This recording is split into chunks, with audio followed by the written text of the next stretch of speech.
Welcome to Let's Play Tropico Free Absolute Power. I'm just going to show you a city I made here in this game, just to give you some idea. Now, this game's about people, trade and revolts. And trade goes through the docks which you're seeing now. You grow your own crops which I'll show you later, produce goods, sell them on the market, earn money which allows you to buy bigger and better things for your city. Now, as you can see, people work in the docks. This game is about people as much as anything else, and everybody here has a life. It lives somewhere, goes somewhere. It likes religion, healthcare, food, all that kind of thing. You know, they use garages to get around, so they go and get a car from the garage and drive to where they need to go, then they get out of the car. So all these cars are people going from A to B. The more cars you see, the more people are actually in the city. They're all real. If you click on a building, you'll see a yellow arrow appear over somebody's head. That's the person's associated with that building. Usually they work there, are travelling there, or live there. And here's a ferry used for bringing in the tourists. They arrive at the dock. They also arrive by other means, which I'll show you later. There's a marina in the distance. Now, tourism only works at certain times of the year, so the rest of the time, like I think it's February at this point, most of the tourist stuff lie empty, like you'd expect, and that's what's happening here.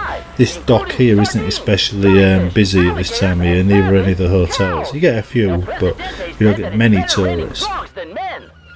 You know, all this stuff, you know, appears from the 1960 to about 2008, or 2005, 2008, at which time the scoring ends and then you get to just continue playing.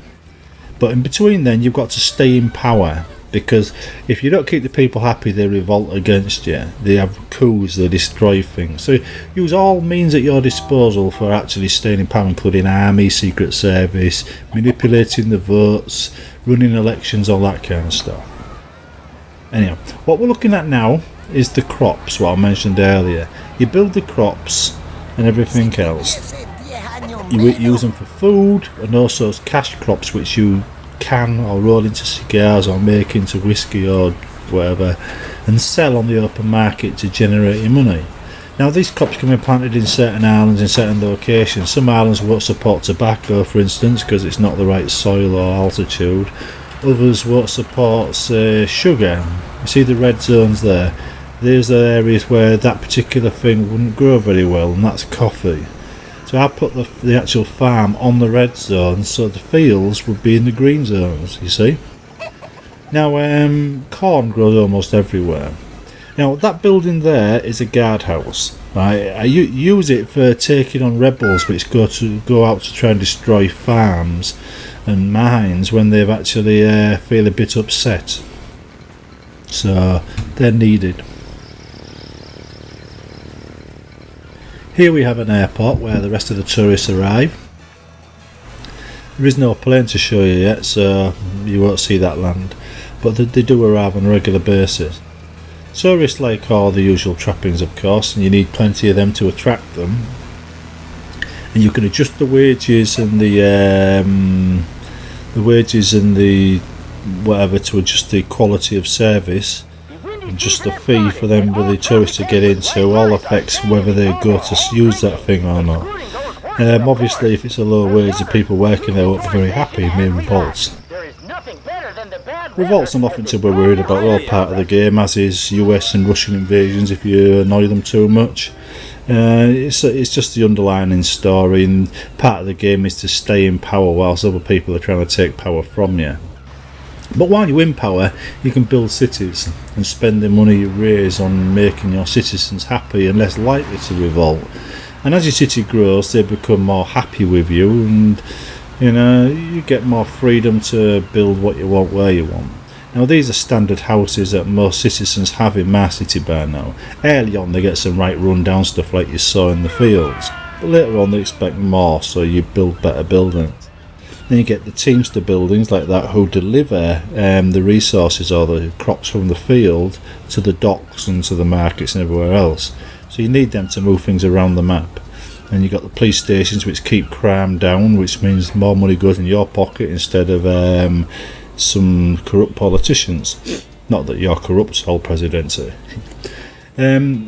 ways of staying in power obviously involve military and secret police, and that's a military barracks, and there is a police station converted into a secret police thing, and there's it's a satellite dish for jamming the airwaves of subversive radio broadcasts. I don't know exactly how it works, but apparently it's supposed to cut down the number of revolts. Anyway, as you can see, there's lots and lots of different buildings involved in this that all do different things, like a garbage dump, and right behind it's a low rent tenement. If you're actually running a game with lots of low rent tenements, you can't really up the rent to get more money, because the people living in them have usually got really low wages and can't afford a higher rent than the default rent. But once you start paying the citizens more, you can give them better accommodation and increase the rent, at which point you start making a profit from the buildings in your town. The rent starts becoming a business in its own right. So like you see some of the better accommodation there in the distance, the flats and everything else, and even these buildings in the foreground, they all make a profit for me in this town.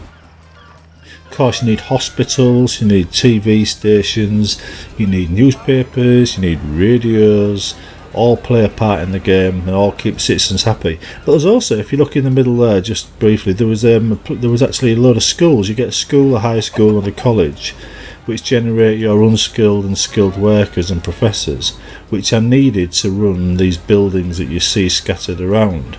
So you need to actually train up people or pay a fee to get skilled people to come into the city from outside. Now, the factions in the city all have their own demands, and sometimes they conflict with each other. Now, it says, for instance, you've got environmentalists, they don't want to see power stations or industry in the town, whereas nationalists do. So to please one, you've got to annoy the other. But you also get various diplomatic agencies, like something where you can favour the USA or Russia. Remember, this is a bit like Cuba, right, during the 60s. With Russia and America fighting over an island. It's the same sort of deal here. Always reminds me of Cuba anyway. Anyways, with all these different factions all vying for power and doing what they can to get their lion's share, you'd actually get some conflicts, and sometimes the conflict comes from all the immigrants coming into the towns. The nationalists don't like that. They prefer to keep the immigrants out and have Tropico for Tropicanos. And then you got the loyalists that don't want you to see it, don't want you to hold elections, because your presidency should be absolute and unquestioned, and to cater for these liberal types is an insult to them, so they get upset. Same with the religious caste, they tend to be all pro-religion, don't want gambling, don't want drinking, that kind of thing, So you've got to balance it all out to keep in power. As you can see from these, the animations in this game are absolutely great, and the detail in the buildings is absolutely great. These are just eye candy, these are actually functional. Every building you click on provides you with information which you can use to actually improve your city. And the little AIs or citizens walk in and use these buildings. So everything you're looking at here has a function. The problem with most city games these days is they don't tend to have a lot of function, they tend to be all eye candy. One of the games that springs to mind is XL Cities, or Cities XL. It looks absolutely brilliant, but there's not a lot to it. Now, a lot of the best games don't quite match the graphical standard of those eye candy versions. But with a city game, you've got to look under the hood at the detail and how it plays. Certain games will run like Caesar, where the supply determines whether a building is occupied, whether the population goes up, whether you get access to certain things, like happens in the Anno 1404, another good game. Or they deal with population and taxes by another means, the SimCity way. And whichever way it is, it tends to offer a unique style of city building, gameplay. This one here, like I said earlier, it's all about the people that live in the cities and where they live, like these buildings here, the middle class, and you've got power stations and stuff. It all adds up and all creates an atmosphere which your residents like to live in and keeps them happy, which makes them love their president in his palace, which, by the way, you can hold speeches from on the balcony if you want. You can even hold speeches on election day and baffle them with your own unique style of bullshit. But it's all about staying in power, like I said, so what you say is about keeping them from kicking you out, not necessarily making them happy. Although making them happy stops them from kicking you out, so there's an interesting side effect there if you choose to keep them happy, and that you do achieve your objectives. Of course, you can just be a real nasty dictator and be really cruel to them, keep them in low rate accommodations, drop all the money in your Swiss bank account and all that kind of stuff. The game supports that as well. After all, this is about a dictator. It doesn't necessarily have to be a nice dictator. You can put statues of yourself all over the island as well, which is another nice touch, I think. But at the end of the day, what you're actually looking at is something like a Cuban simulation, basically. And everything on it is going someplace and arriving somewhere, and it's all about the people. You keep the people happy and they'll keep you in power. And to be honest, there isn't many games that deal with the city building side of things that way. They all deal with taxes, resources, everything else. That's pretty standard affair. But this one places the emphasis on people, individuals, and opinions of individuals and whatever else. And the last time that happened, I think, was SimCity 2000, with a newspaper that used to pop up every now and again and tell you what the citizens thought of you.